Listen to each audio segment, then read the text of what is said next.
सो hello दोस्तों, welcome back to this channel. तो class 11 physics electrostatics हम स्टार्ट कर चुके थे। तो इलेक्ट्रोस्टैटिक्स में हमने इलेक्ट्रिक डायपोल मूवमेंट तक हमने डिस्कस कर चुके। तो वो वाला वीडियो अगर आपने नहीं देखा तो वो वाला वीडियो आप जाके जरूर देख लेना, उसकी लिंक मैं डिस्क्रिप्शन बॉक्स में प्रोवाइड कर दूंगा। तो उसी का ही एक छोटा सा पार्ट है, वो आज के इस वीडियो में हम डिस्कस करेंगे। तो आइए इस टॉपिक को शुरू करते हैं। सो माय फ्रेंड्स, देखो जरा, ये जो आज के इस वीडियो में हम क्या डिस्कस करने वाले, couple acting on electric dipole.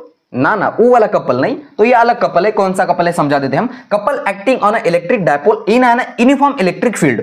अब इसका क्या मतलब है भाई, समझा देते हैं। देखो जरा माय फ्रेंड्स, हमारे पास कोई एक यूनिफॉर्म इलेक्ट्रिक फील्ड है जिसकी डायरेक्शन कुछ इस तरीके से हॉरिजॉन्टल है वो। अब हमने क्या किया, यहां एक कपल रख दिया।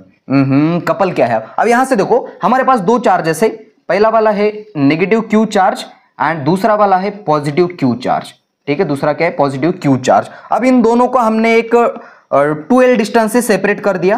कुछ इस तरीके से इन दोनों के बीच का जो डिस्टेंस है वो कितना है, 2L है। ओके, अब इसको क्या बोलते हैं, इलेक्ट्रिक डायपोल बोलते हैं। ये भी हम ऑलरेडी डिस्कस कर चुके। सो देखो माय फ्रेंड्स, ये जो एक्सिस है इसको बोलते हैं हम डायपोल एक्सिस। इसको क्या बोलते हैं हम, डायपोल एक्सिस। अब यहां मैं नहीं लिखूंगा ये, ठीक है। तो dipole axis and electric field, इन दोनों के बीच में जो एंगल बन रहा है उसको मैंने बोला थीटा।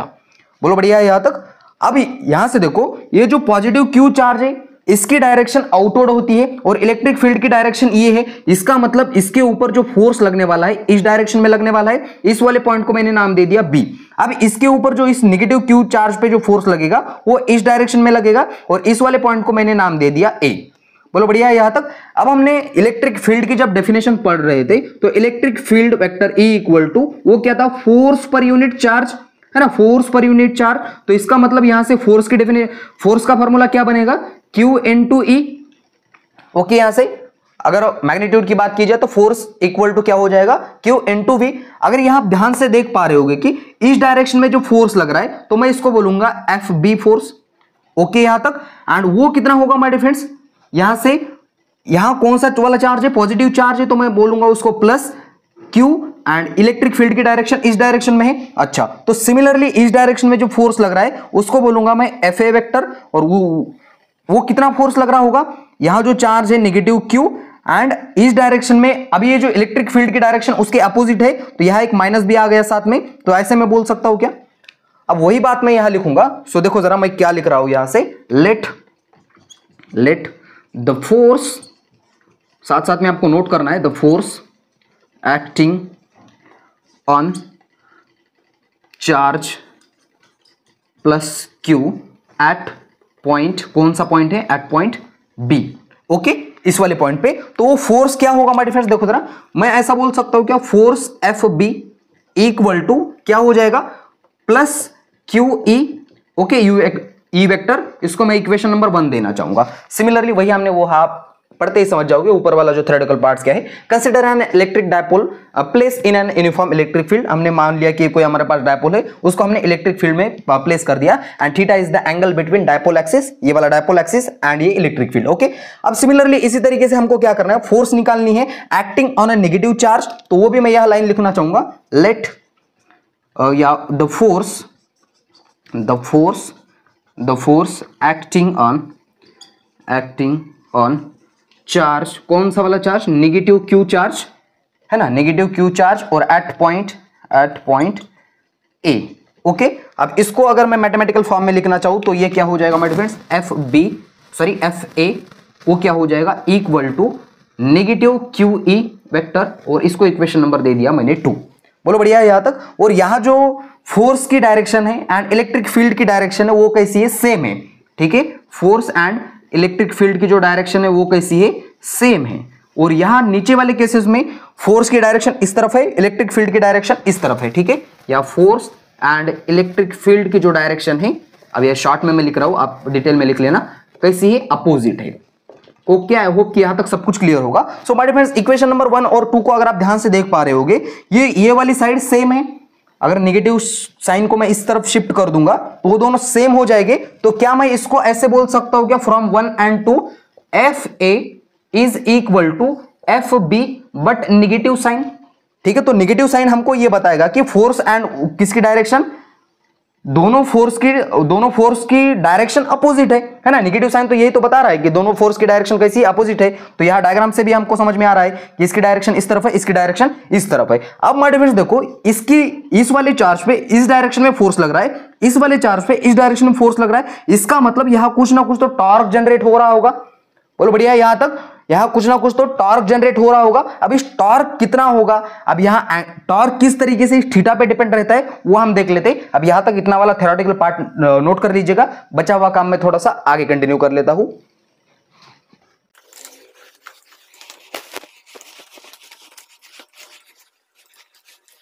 तो देखो माय फ्रेंड्स, अब हम निकाल लेते हैं इस पॉइंट पे टॉर्क कितना लग रहा है। ठीक है, सो मैं यहां लिखना चाहूंगा सबसे पहले तो the torque is given by, आप टॉर्क का फॉर्मूला आपने सर्कुलर मोशन में पढ़ा होगा, the torque is given by. So torque का फॉर्मूला सिंपल होता है, तो टॉर्क को हम ऐसे टाउ से डिनोटेड कर लेते हैं। Torque equal to perpendicular force into perpendicular displacement into force.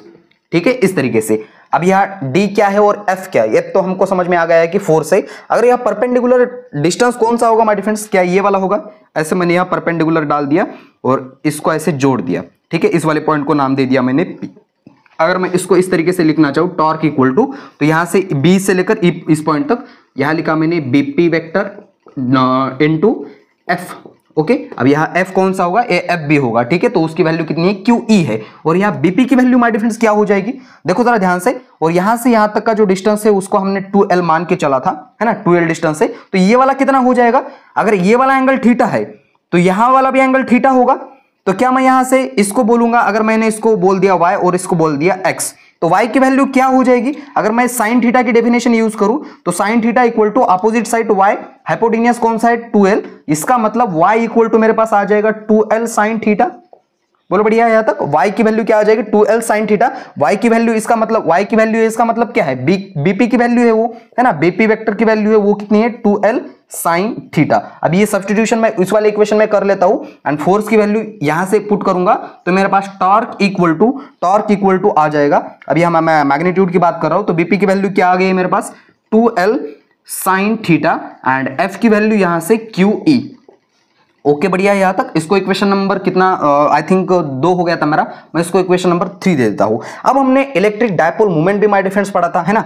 Electric, मैं यहां लिखना चाहूंगा इलेक्ट्रिक डायपोल मोमेंट। तो इलेक्ट्रिक डायपोल मोमेंट का जो फॉर्मूला था, उस इलेक्ट्रिक डायपोल मोमेंट को हमने किससे डिनोटेड किया था, P वेक्टर से, इस तरीके से। एंड उसकी डायरेक्शन कौन सी थी, अब उसका फॉर्मूला क्या निकल कर आ रहा था मेरे पास, जितना भी चार्जेस है, अब इस वाले चार्ज की बात करो तो या इस वाले चार्ज के, दोनों में से कोई भी एक चार्ज ले लो एंड इन दोनों को कितने डिस्टेंस से सेपरेट किया हमने 2L से। तो इसका मतलब मेरे पास P वेक्टर की वैल्यू कितनी आ गई, या डायरेक्टली मैं बोल सकता हूं कि मैग्नीट्यूड की अगर बात करूं तो इलेक्ट्रिक डायपोल मोमेंट की वैल्यू कितनी आ गई 2QL। अब ऐसा 2QL आपको कहीं ऊपर भी दिखाई दे रहा होगा, देखो जरा ध्यान से। यहां से है मेरे पास 2L into Q, तो उसकी जगह पे क्या मैं P वेक्टर पुट कर सकता हूं, बिल्कुल कर सकता हूं। तो अगर मैं यहां से टॉर्क निकालना चाहूं और इसको इक्वेशन नंबर 4 देना चाहूं तो ये मेरे पास आएगा टॉर्क इक्वल टू, पहले तो लिख लेता हूं इसको 2QL, है ना, 2QL and E sine theta, है ना, थोड़ा सा अच्छा दिखेगा। और इस 2QL की जगह पे ये वाली वैल्यू सब्स्टिट्यूट कर लेता हूं, टॉर्क इक्वल टू वो आ जाएगा PE साइन थीटा। बोलो बढ़िया, यहां तक PE साइन थीटा। P यानी हमारे पास क्या है, इलेक्ट्रिक डायपोल मोमेंट, E यानी कि इलेक्ट्रिक फील्ड, और ये जो थीटा है वो एंगल बिटवीन है कौन सा वाला, इस dipole axis and electric field के बीच का एंगल। अच्छा, अब इसमें से क्या हमको समझ में आ रहा है, अगर मैं इसको वेक्टर फॉर्म की बात करूं, इसके अगर वेक्टर फॉर्म की बात करूं तो वो क्या हो जाएगा, torque T vector equal to, यहां से अगर हम साइन थीटा हटा के इसको क्या मैं इस तरीके से लिख सकता हूं क्या, P vector cross E vector, है ना, क्रॉस प्रोडक्ट लेंगे तो अगेन ऊपर वाला ही हमारा आ जाएगा। दोनों भी इलेक्ट्रिक डायपोल मोमेंट भी कौन सी है, वेक्टर क्वांटिटी है, ये वाली भी वेक्टर क्वांटिटी है। ठीक है, सो माय डियर फ्रेंड्स, ये मेरे पास एक इंपॉर्टेंट सा इक्वेशन आ गया टॉर्क का। और एक बात, ये जो स्टार वाला इक्वेशन है, जिसको मैंने स्टार इक्वेशन नाम दे दिया है, वो हमको बताएगा कि टॉर्क कहां मैक्सिमम होगा और कहां मिनिमम होगा। ठीक है बढ़िया, यहां तक थोड़ा सा ऊपर का मिटा के और समझाने की कोशिश कर लेता हूं आपको, यहां तक नोट कर लीजिएगा अच्छी तरीके से। सो देखो माय डियर फ्रेंड्स, ये जो इलेक्ट्रिक फील्ड एंड ये वाला हमारा डायपोल एक्सिस है, इन दोनों के बीच में अगर एंगल 90 डिग्री का हो गया, क्या हो गया, इफ अगर थीटा इक्वल टू 90 डिग्री हो गया, इसका मतलब ये ऐसा सीधा हो गया, तो टॉर्क हमारा मैक्सिमम होगा या मिनिमम होगा, है ना, ऊपर की डायरेक्शन में होगा और यह इलेक्ट्रिक फील्ड है, इसको किस तरीके से खींचेंगे तो टॉर्क हमारा मैक्सिमम होगा या मिनिमम होगा। तो यहां से हम साइन थीटा की वैल्यू पुट करके देखेंगे तो हमारे पास साइन थीटा यानी कि साइन 90 की वैल्यू कितनी हो जाती है, 1 हो जाती है। इसका मतलब अगर टॉर्क इक्वल टू वो कितना आ जाएगा, P इंटू ई, तो ये टॉर्क जो है वो मैक्सिमम है।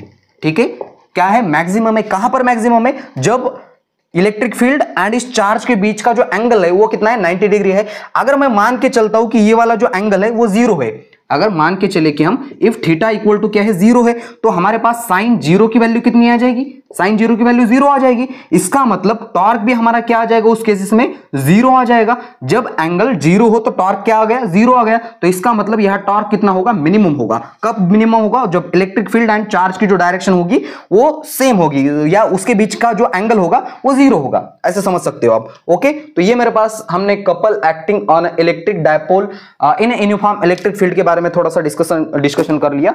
मैं रिक्वेस्ट करूंगा कि इससे पहले हमने इलेक्ट्रिक डायपोल मूवमेंट बहुत ही अच्छी तरीके से डिस्कस कर चुके, तो वो वाला वीडियो आप जाके जरूर देख लेना। एंड इसी वीडियो को यहां देते फुल स्टॉप, तब तक के लिए वेरी ऑल द बेस्ट।